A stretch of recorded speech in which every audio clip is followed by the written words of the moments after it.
Bapak, Ibu, dan Saudara sekalian. Selamat bergabung di Church Online GSJA CWS Kelapa Gading. Saya percaya bahwa Allah telah mempersiapkan berkat besar bagi kita melalui ibadah hari ini. Dalam ibadah hari ini, kita akan dilayani oleh Gembala kita, Pendeta Budi Setiawan. Mari kita persiapkan hati kita, ikut bernyanyi dan mendengarkan firman dengan sepenuh hati. Sebelum kita mulai, mari kita berdoa. Tuhan Allah Bapa yang bertata dalam kerajaan surga, terima kasih Tuhan untuk hari ini. Kami mau memulai ibadah kami pada hari ini Tuhan. Kami mau serahkan biarlah Tuhan yang berkati dari awal, pertengahan hingga akhirnya. Kami mau memuji dan mendengarkan firman-Mu Tuhan. Terima kasih Tuhan Yesus, hanya di dalam nama-Mu kami sudah berdoa dan mengucap syukur. Haleluya, amin.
Bapak Ibu untuk nyanyikan lagu yang lebih sungguh lagi. Come on.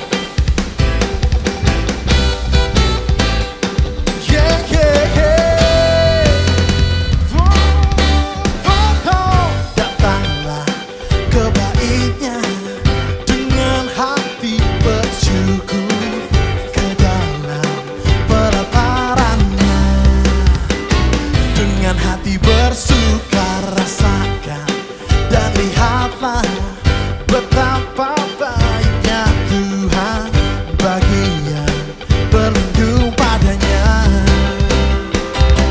Akan bersorak-sorai, akan bersorak-sorai. Semua bersyukurlah kepada Tuhan, sebab Ia baik, bahwasanya untuk selamanya kasih setianya.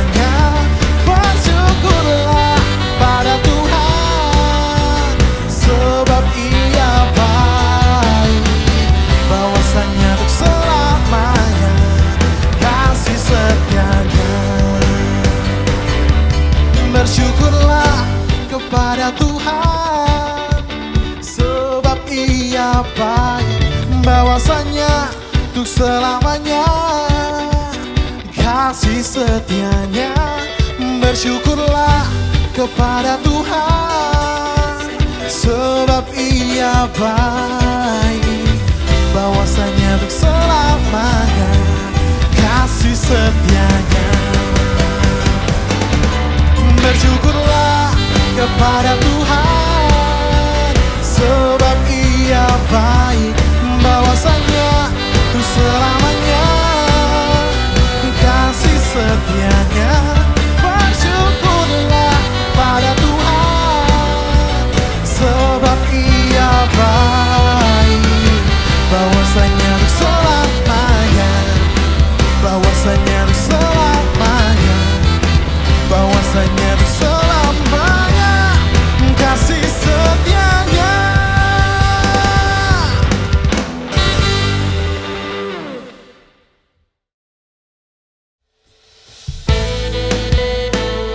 Terima kasih Tuhan untuk kemurahan. Terima kasih Bapa untuk kebaikan-Mu yang selalu tercurah setiap hari Tuhan. Dan biarlah kami memuji-Mu hari ini Tuhan. Terima kasih Bapa.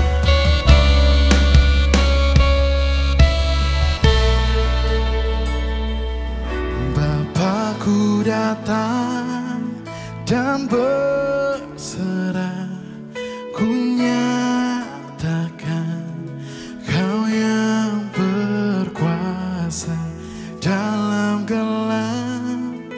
Kau setia, Kau cahaya hidupku. Engkau kuatkan aku bertahan, Engkau harapan dalam kesesakan. Engkau buktikan kesetiaan-Mu Tuhan, Engkau Allah Immanuel.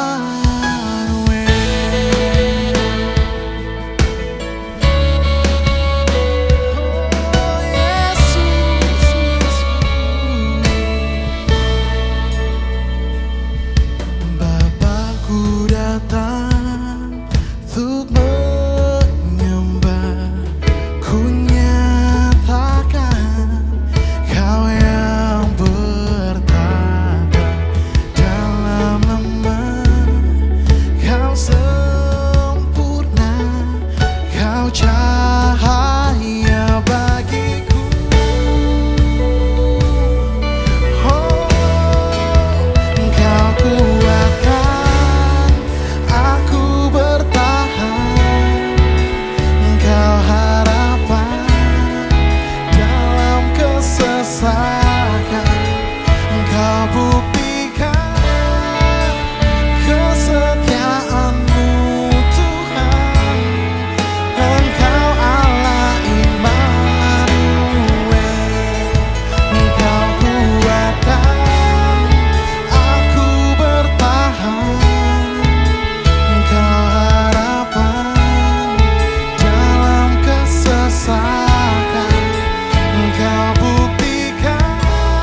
Puji Tuhan, saudara-saudara, sekali lagi kita adalah umat yang diberkati Tuhan dan selalu disayang sama Tuhan. Sebelum kita mendengarkan firman Allah, marilah kita berdoa. Tuhan Yesus, Engkau adalah Tuhan dan Juru Selamat kami. Engkau berkati momen penting ini waktu kami dengarkan firman Tuhan. Di dalam nama Tuhan Yesus, haleluya, amin. Saudara-saudara, apakah saudara mengamati bahwa makin hari sebenarnya kita makin terbiasa dengan pembatasan dan keterbatasan? Saya ingat khotbah saya pertama saat kita memasuki masa pandemi untuk negeri kita, sehingga kita harus menjalankan social distancing. Saya mengatakan bahwa kita ini memerlukan 3 hal. Yang pertama, doa, akal sehat, dan kerjasama. Pemerintah kita memerlukan dari kita ketiga hal itu di masa pandemi ini. Bahwa kita sebagai orang percaya berdoa untuk keselamatan bangsa dan negara, kita memakai akal sehat untuk menimbang dan memutuskan yang baik untuk umat yang kita layani, dan kita kerjasama dengan pemerintah kita karena kita butuh kepemimpinan untuk melewati masa sulit ini. Keadaan kita beda sekali sekarang ini. Setelah beberapa bulan kita membatasi diri dan menghindari kerumunan demi kesehatan, kita sebenarnya dilatih kesabaran oleh Tuhan. Sabar lebih lama, lebih panjang, mengingat kita masih harus menyiasati hidup kita sampai vaksin tersedia dan membuat kita tidak dibayang-bayangi oleh risiko-risiko yang bersifat fatal waktu kita kumpul sama-sama. Kita sudah cukup berisiko berada di luar. Ada baiknya kita tidak mendapat risiko lagi di dalam kerumunan keagamaan. Nah, itulah pertimbangan utamanya di dalam gereja kita. Saudara-saudara, jadi kita sedang dilatih oleh Tuhan untuk menyesuaikan diri, memindahkan seluruh kegiatan tatap muka ke online, mengefisienkan waktu, menambah unsur yang selama ini kurang kita perhatikan, misalnya pemuridan, saudara-saudara, melihat orang-orang yang tadinya kesulitan mengikuti acara-acara tertentu, sekarang bisa ikut acara itu. Mempermudah segala sesuatu yang dulunya sangat dibatasi oleh jarak dan waktu. Nah, sekalipun tantangannya memang berat bagi kita semua, tetap saja kita melihat selalu ada blessings in disguise. Saudara-saudara, kita menjalani segala sesuatu bersama-sama sebagai sebuah bangsa. Banyak yang perlu diyakinkan bahwa situasi kita ini butuh kewaspadaan tanpa perlu melumpuhkan kita untuk tidak bergeliat sama sekali. Ya. Tetapi untuk mengejar keduanya secara bersamaan dan berhasil memang ternyata tidak mudah, sangat sulit. Ya, tidak semudah yang kita pikir. Orang mulai terbiasa bekerja dari rumah, work from home, sekalipun ada pekerjaan-pekerjaan juga yang memang tidak bisa dikerjakan dari rumah. Harus tetap dari kantor. Ada hal-hal yang bisa dikerjakan secara online, ada yang tidak bisa. Yang pasti memang kita telah melewati masa penyesuaian yang sangat tinggi saat-saat itu, sampai kepada hari ini. Dan sekarang saudara-saudara, kita kira-kira hampir setengah perjalanan, ya, kita sudah melewatinya. Dan kita hitung dari kemungkinan vaksin akan muncul sesuai dengan pengumuman pemerintah yang kita dengarkan. Tetapi perjalanan ke depan masih agak panjang, ya, termasuk dampak ekonomi yang menimpa penduduk bumi ini dan khususnya negeri kita. Segala sesuatu yang menimpa keseluruhan bumi ini pastilah ada maksud dan tangan Tuhan di situ. Nah, kita mencari hikmat tentang pesan, teguran, rencana Tuhan melalui semua ini. Amin, saudara-saudara. Kiranya Tuhan menolong negeri kita dari segi penanganan pandemi dan ekonomi, supaya hikmat dan jalan keluar Tuhan berikan kepada kita semua, juga diberikan lebih cepat bagi kita semua. Saudara-saudara, sekalipun mungkin kabar yang kita dengar kelihatannya sangat menantang, tetapi biarlah hikmat Allah pasti menuntun negeri kita. Jika kita semua berdoa bersama-sama bagi pemerintah kita perlu mujizat yang meredakan angin ribut di Danau Galilea, tetapi juga kita memerlukan mujizat untuk mengendalikan perahu melewati badai. Sebagian besar jalan hidup kita semua akan melewati badai, harus melewati badai. Saudara-saudara, Tuhan mengizinkan kita untuk berada di fase ini seperti menunggu waktu kelepasan sambil menyesuaikan diri. Beberapa waktu yang lalu, saya sedang merenungkan situasi kita yang masih sulit lepas dari kondisi meredanya corona. Karena memang angka yang terus fluktuatif dan risiko-risiko pelonggaran serta dampaknya. Dan saudara-saudara, kegiatan yang juga mendorong terciptanya kerumunan yang akhirnya kita harus pikir panjang. Ada yang yakin bahwa keadaan ini akan segera berakhir Dan sebaiknya kita segera kembali memulai kegiatan-kegiatan seperti dulu. Tetapi akibat-akibatnya juga harus kita hadapi, bukan? Ada yang memilih langkah yang kita sebut sebagai langkah konservatif dengan menahan diri dari keinginan untuk memulai karena alasan-alasan keselamatan dan kepentingan yang lebih luas. Nah, keadaan ini, saudara-saudara, sebenarnya mirip dengan keadaan ketika orang Israel akan masuk ke dalam pembuangan, ya di tahun 590-an sebelum Masehi. Sejumlah nabi didorong oleh concern pribadi mereka dan ketidakyakinan, karena Allah memang tidak bicara kepada mereka atau melalui mereka. Akibatnya mereka memilih untuk meyakinkan orang-orang Israel pada waktu itu bahwa keadaan mereka sebenarnya baik-baik saja, damai sejahtera, tenang. Mereka seolah-olah tidak akan menghadapi masalah apa-apa. Bahkan jika dibaca tahap akhir dari Raja Zedekia dari Yehuda, raja terakhir sebelum pembuangan, mereka itu secara sengaja mengolok-olok peringatan yang datang melalui nabi Tuhan yang diutus oleh Tuhan. Mereka mengatakan bahwa mereka tidak akan mengalami bencana apa-apa. Itu yang disebutkan di dalam 2 Tawarik 36 ayat 13-16. Saudara-saudara, akhirnya Tuhan harus menjalankan hukuman atas umatnya. Selama 70 tahun pembuangan itu terjadi dan Nabi Yeremia menubuatkan kejadian ini beberapa tahun sebelum peristiwa itu terjadi. No more temple, ya, no more offerings, no more religious festivals. Saudara-saudara, nggak ada lagi bait Allah dan seterusnya setelah Nebukadnezar kemudian mengepung dan menaklukkan Yerusalem. Mereka harus mengalami social distancing yang luar biasa. Social distancing maksud saya adalah social distancing dari pusat keagamaan mereka di tanah perjanjian. Prosesnya mungkin kita katakan mirip dengan kita hari-hari ini. Tidak bisa berbakti lagi. Tiba-tiba saja, saudara-saudara, ekstrim social distancing itu terjadi.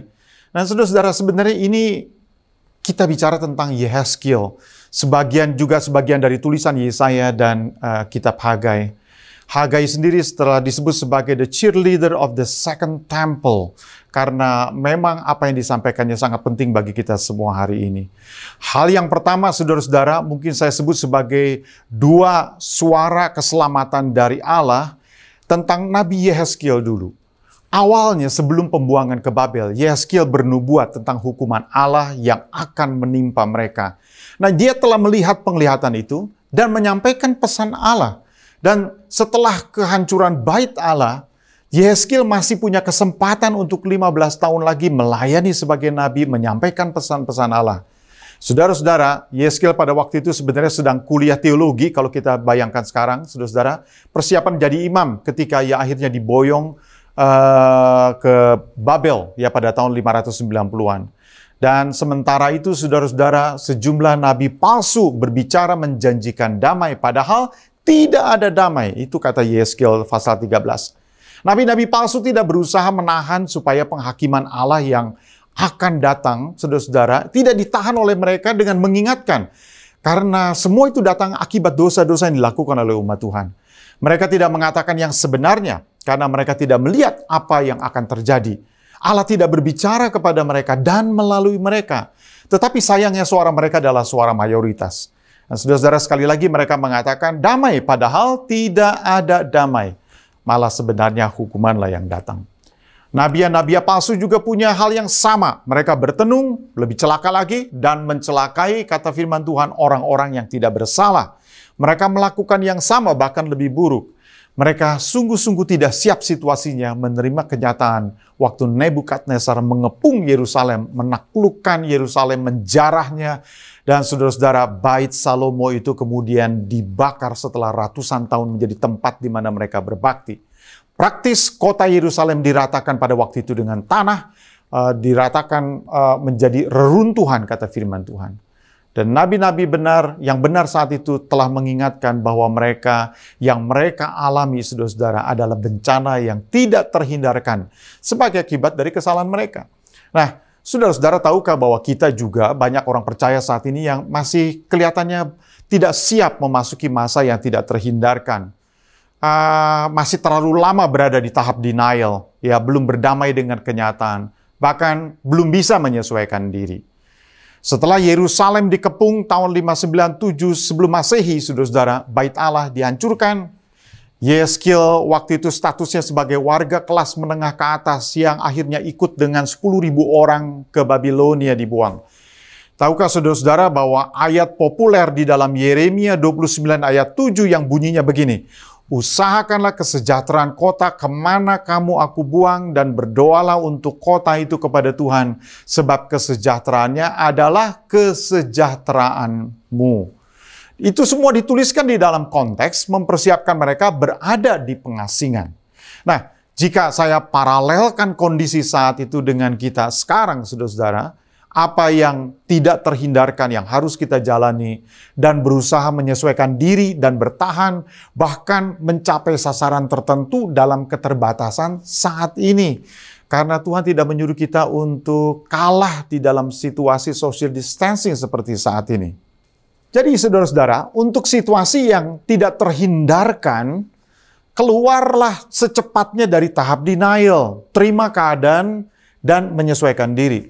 Nah, saudara ingat nggak apa yang Yesus katakan tentang seorang buta yang buta sejak lahirnya di dalam Yohanes pasal yang ke-9 ayat 1 sampai yang ke-4. Begini firman Tuhan bilang, waktu Yesus sedang lewat, ia melihat seorang yang buta sejak lahirnya.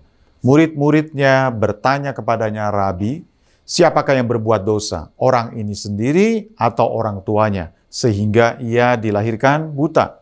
Jawab Yesus, bukan dia, bukan juga orang tuanya. Tetapi karena pekerjaan-pekerjaan Allah harus dinyatakan di dalam dia. Kita harus mengerjakan pekerjaan dia yang mengutus aku selama masih siang. Akan datang malam, di mana tidak ada seorang pun yang dapat bekerja. Yesus mengajari kita bahwa ada hal-hal yang harus bisa kita terima, ya, hal-hal yang harus bisa diterima sehingga kita bisa move on di dalam hidup ini. Saudara-saudara, untuk situasi yang tidak terhindarkan ini juga, cepatlah petik manfaatnya.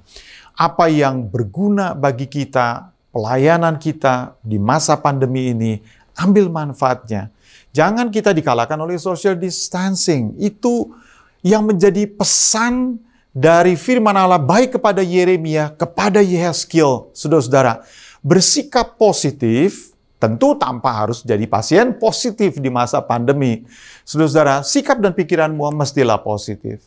Yehezkiel selain bertugas meyakinkan umat Israel bahwa pembuangan itu harus terjadi atau tidak terhindarkan karena maksud dan rencana Allah untuk menobatkan mereka dari dosa dan kesombongan serta pengabaian pada Tuhan dan rencananya untuk memurnikan mereka, itu harus tercapai. Rencana Tuhan ini harus tercapai. Itu sebabnya mereka tidak terhindarkan masuk ke dalam situasi pembuangan. Yehezkiel juga menyampaikan pesan bahwa keadaan akan dipulihkan oleh Tuhan pada waktunya. Disebut sebagai 70 tahun. Dan yang paling terkenal, saudara-saudara, dari Yehezkiel adalah penglihatan tentang tulang-tulang di lembah Israel di pasal 37. Juga janji Allah tentang memberikan hati yang baru di dalam pasal yang ke-36. Semua itu disiapkan oleh Tuhan agar mereka tidak bingung tentang berapa lama dan apa akhir dari semua itu. Bahkan bagian akhir dari kitab Yesaya, kalau saudara baca, bernubuat tentang masa pemulihan mereka dengan kembalinya mereka ke tanah perjanjian. Nah, saudara-saudara, kalau saudara-saudara mengerti semua ini, artinya begini, bahwa memang Tuhan kalau berbicara dan melakukan sesuatu, saudara-saudara, Allah tidak berbuat sesuatu tanpa menyatakan keputusannya kepada hamba-hambanya, kepada para nabi. Saudara-saudara, di dalam Amos pasal yang ketiga, firman Allah berkata demikian. Saudara-saudara, lihatlah bagaimana Allah sebenarnya sangat menyayangi umatnya.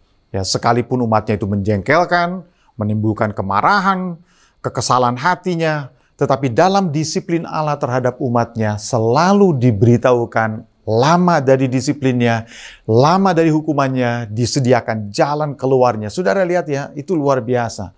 Yehezkiel, saudara-saudara, memberikan gambaran juga tentang bagaimana bait Allah akan dipulihkan dan dibangun kembali. Nah, saudara-saudara, itu adalah gambaran yang luar biasa, yang kalau orang membacanya, maka terbit harapan di dalam hati mereka yang merasa diri mereka terbuang. Saudara-saudara bisa bayangkan bagaimana jika kita pada hari ini melihat penglihatan tentang masa baru pasca pandemi bagi gereja kita, pulihnya kerohanian kita kembali. lepasnya kita dari beban, kekhawatiran, dan ketakutan. Berkumpul kembali, ya saudara-saudara, kita bisa berkumpul, bersyukur kepada Tuhan bahwa Tuhan itu baik, haleluya saudara-saudara. Dan bagaimana jika hari ini Roh Allah berkata kepada kita bahwa tahun depan akan tiba masa di mana kita dipulihkan, diberikan hati yang baru, diberikan perspektif yang baru, diberikan cara yang baru untuk mengasihi dan mengutamakan Tuhan. Saudara-saudara, itu akan menjadi momen yang luar biasa dan hati kita semua gembira bersyukur kepada Tuhan. Jadi, saudara-saudara, berhentilah menolak keadaan, terima dan jalani dengan kesadaran bahwa segala sesuatu yang berlangsung ini ada maksud Tuhan. Amin, saudara-saudara. Petiklah manfaat terbesarnya. Sesuaikan diri. Apa yang bisa kita jalani, jalanilah dengan rasa cukup dan syukur. Sebab apa, saudara-saudara? Masa kelepasan itu akan ada. Masa kelepasan itu akan tiba. Ada waktu kelepasan bagi kita semua. Masa tersebut akan tiba, sesuatu yang baru terhadap kerohanian kita akan muncul. Dan saudara-saudara, saya pribadi telah melihatnya. Karena apa yang saya tidak bisa lakukan dulu bersama dengan saudara, sekarang ternyata bisa kita lakukan bersama-sama. Kita bisa lebih banyak berdoa bersama, kita masih banyak yang bisa kita lakukan bersama, belajar bersama. Wah, haleluya, rencana Tuhan itu terjadi, saudara-saudara. Dan hal yang saya sebut sebagai suara kedua Tuhan, saudara-saudara, adalah apa yang dikatakan oleh Hagai setelah mereka kembali ke tanah perjanjian. Di dalam Hagai pasal yang ke-1 ayat 1-6 berbunyi begini. Pada tahun yang kedua zaman Raja Darius, dalam bulan yang ke-6 pada hari pertama bulan itu, datanglah firman Tuhan dengan perantaran Nabi Hagai kepada Zerubabel bin Sealtiel, Bupati Yehuda, dan kepada Yosua bin Yozadak, Imam Besar. Bunyinya, beginilah firman Tuhan semesta alam. Bangsa ini berkata, sekarang belum tiba waktunya untuk membangun kembali rumah Tuhan. Maka datanglah firman Tuhan dengan perantaran Nabi Hagai, bunyinya, apakah sudah tiba waktunya bagi kamu untuk mendiami rumah-rumahmu yang dipapani dengan baik, sedang rumah ini tetap menjadi reruntuhan? Oleh sebab itu, beginilah firman Tuhan semesta alam. Perhatikanlah keadaanmu, kamu menabur banyak, tetapi membawa pulang hasil sedikit. Kamu makan, tetapi tidak sampai kenyang. Kamu minum, tetapi tidak sampai puas. Kamu berpakaian, tetapi badanmu tidak sampai panas.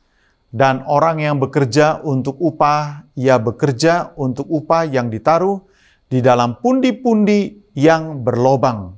Saudara-saudara, ingatlah bahwa kata-kata ini diucapkan setelah mereka kembali, ya, pasca 70 tahun.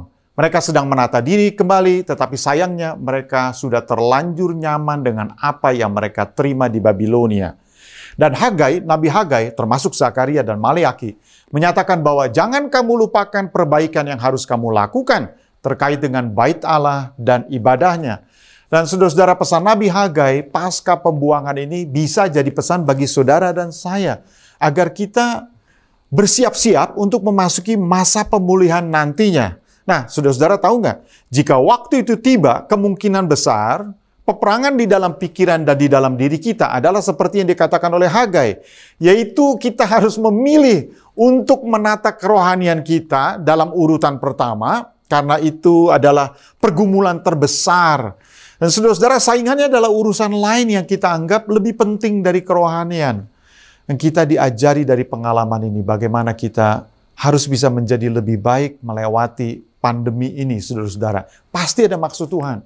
Dari sekarang kita harus mengingatkan diri bahwa jika masanya itu tiba, maka marilah kita dengan memulai dengan sebuah kebaktian syukur bahwa Tuhan itu baik, bahwa Tuhan itu telah menyertai kita, dan kita akan memperbaiki apa yang kurang selama ini di dalam pelayanan kita setelah kita lewat masa pandemi ini. Kerohanian kita, kerohanian saudara dan saya bukan kembali seperti dulu lagi, tetapi mengalami koreksi dan dijalankan dengan cara baru, sehingga kita mengerti bagaimana kita memuliakan lebih baik sesuai dengan waktu dan rancangan Tuhan. Sekarang kita ngerti maksud Yesus waktu dia berkata begini, saudara-saudara. Matius pasal 19 ayat yang ke-30.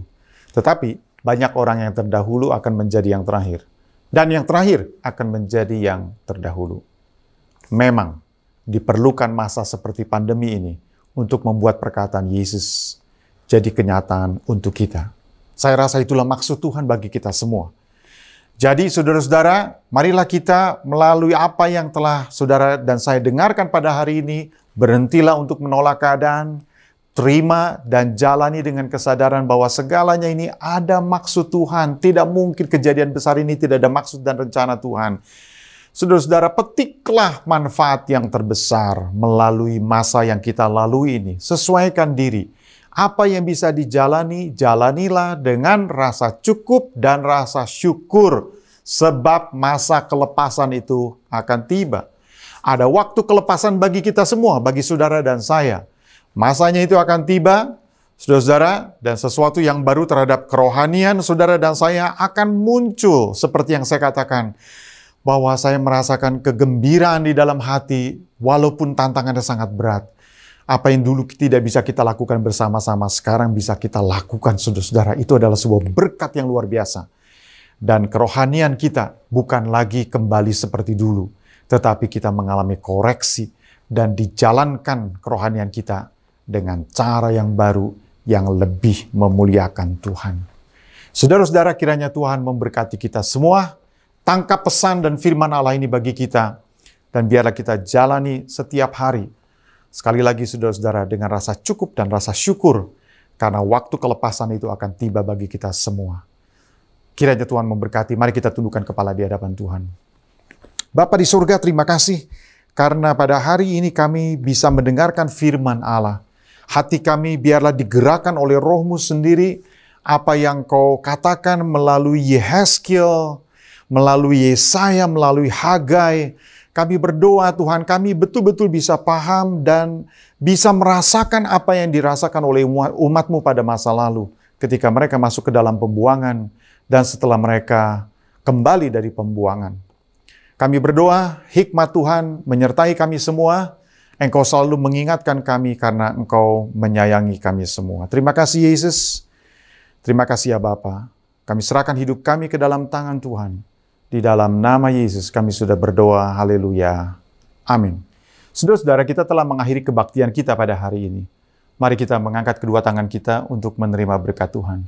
Saudara-saudaraku yang kekasih, terimalah berkat anugerah yang dari Allah Bapa, cinta kasih dalam Tuhan Yesus Kristus, dan persekutuan oleh Roh Kudus menyertai kita semua, mulai saat ini sampai Maranatha Tuhan datang kembali. Haleluya, amin. Saudara-saudara, terima kasih telah bergabung bersama-sama dengan kami melalui Church Online Gereja kami. Dan kiranya Tuhan akan memberkati kita semua. Dan sekali lagi saudara-saudara, di tengah-tengah situasi yang paling sulit pun Tuhan menyuruh kita untuk tetap jadi berkat bagi orang lain. Amin saudara-saudara. God bless.